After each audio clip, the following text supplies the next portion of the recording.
Should Brazilian Jiu Jitsu be an Olympic sport and be included in the Olympics? And what are my thoughts? Do I think it'll ever happen? That's this week's question of the week. I'm al-Aziz, the owner and head instructor of Semper Fortis Jiu Jitsu here in San Antonio, Texas. And I'm going to answer this week's question of the week. Brazilian Jiu Jitsu in the Olympics.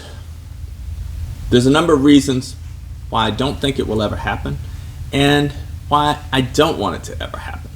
So some of the reasons why I don't think it's going to ever happen is, one, Brazilian Jiu Jitsu does not have a governing body.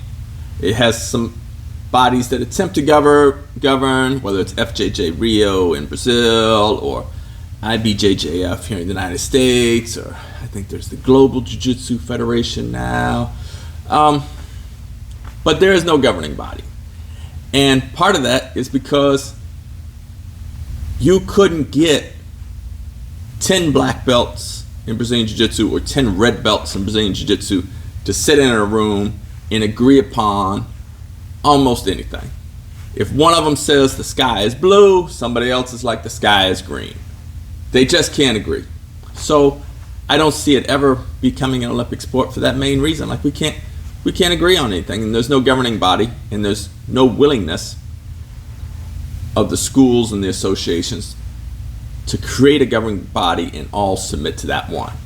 And you know, like there's 3 jiu-jitsu associations that I mentioned that each attempt to be a governing body, whether it's the FJJ Rio, the Global Jiu-Jitsu Federation, or the International Brazilian Jiu-Jitsu Federation. And the irony is all 3 of them are run by family members of the same family, Gracie family members, and they can't agree. So what are the chances, if the Gracie family can't agree, that black belts and red belts outside the family are going to come in and get agreement either? Can't see that ever happening. So the other reason is Jiu-Jitsu, Brazilian Jiu-Jitsu is very similar to both Judo and wrestling. But the truth is that from a spectator point of view, Brazilian Jiu-Jitsu matches are very boring. You know, like wrestling matches and judo matches can be quite exciting for a novice or, you know, a non-practitioner to watch. But you watch a Brazilian Jiu-Jitsu match, the only people watching them are really Jiu-Jitsu practitioners and friends and family members of the competitors. You know, there's not an audience for it. Like, you know, they try to, you know, like ADCC, IBJJF, now the Craig Jones Invitation. You know, they're trying to generate an audience, but the majority of the audience is just fellow jiu-jitsu practitioners. And as a jiu-jitsu practitioner, man, when I watch jiu-jitsu matches, they're really boring. Like and I'm looking at it from a technical standpoint. I can't imagine a person that does not understand jiu-jitsu watching a match thinking, man, this is good. You know, it's just very boring, and so I don't see that being added.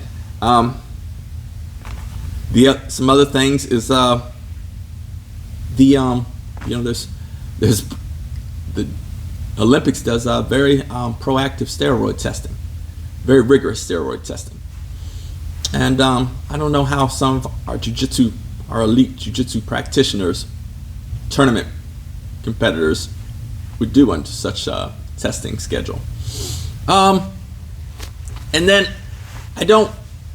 one of the things I don't like about sport competitions, and I've competed for years, my students compete, but one of the disadvantages of the more you drive your martial art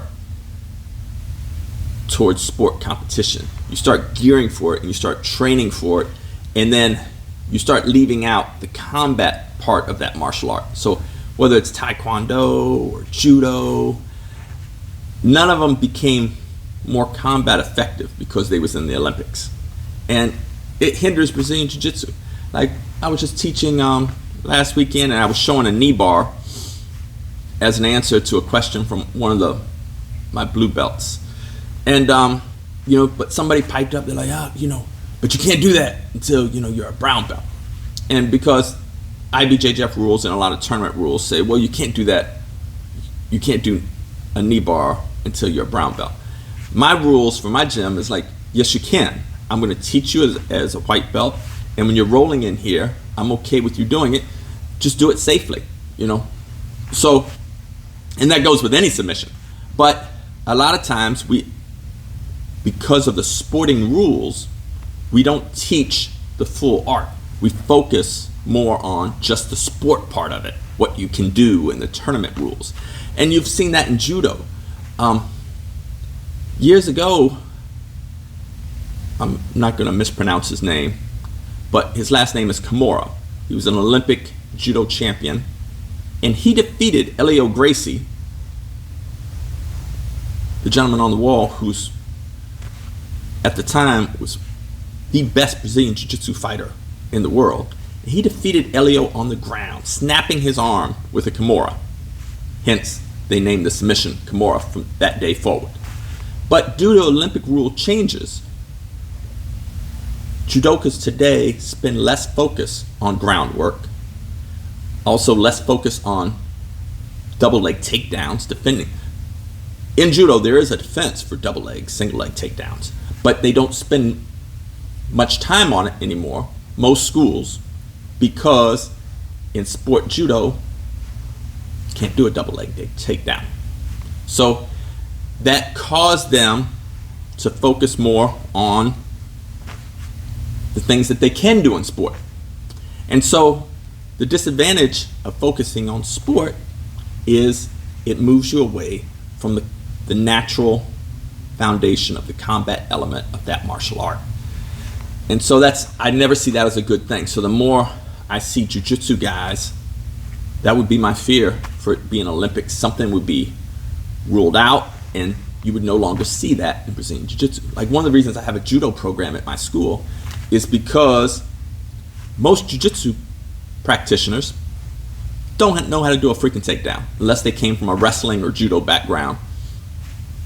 You know, I'll go to an IBJJF tournament to coach some of my guys, and there's always one or two matches between blue belts or sometimes purple belts where they stand the entire time pushing each other like two rams locked onto each other back and forth, and the match never goes to the mat because neither one of them know how to do a takedown, and neither one of them wanted to pull guard for whatever reason. So the match never goes to the ground, and then both fighters are indignant because the referee has to make a decision on who won.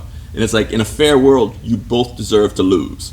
The referee's going to pick one of you that deserves to lose less, but you both deserve to lose. And it always just aggravates me when I see that in a tournament where two competitors can't get it to the ground because they don't know any takedowns. So I totally don't understand that. But it happens. And so that's why I have a judo program in the school. It's just to reinforce takedowns into Brazilian Jiu-Jitsu, because due to sporting rules, a lot of Jiu-Jitsu schools, they don't teach takedowns, or they don't practice takedowns, and they're very inefficient at them. So that's one of the main reasons I don't want to see Brazilian Jiu-Jitsu introduced to the Olympics, because the Olympics will come out with a new set of rules, and next thing you know, things that are being done in Brazilian Jiu-Jitsu will stop being taught, and people will teach tailored towards this rule set that whatever governing body would come up with. So, not a fan. So that's the answer to this week's question of the week.